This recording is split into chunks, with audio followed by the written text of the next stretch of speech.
Hello అండి. నా mini గార్డెన్లో కొత్తిమీర వేశాను. చూడండి ఎంత అందంగా ఉందో. చాలా బాగా పెరిగింది.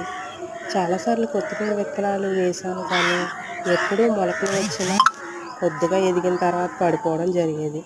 కానీ గ్రో బ్యాగుల్లో కొత్తిమీర ట్రై చేశాను. చాలా బాగా పెరిగింది, కానీ చాలా సువాసన వస్తుంది. ఈరోజు హార్వెస్ట్ చేస్తున్నామండి.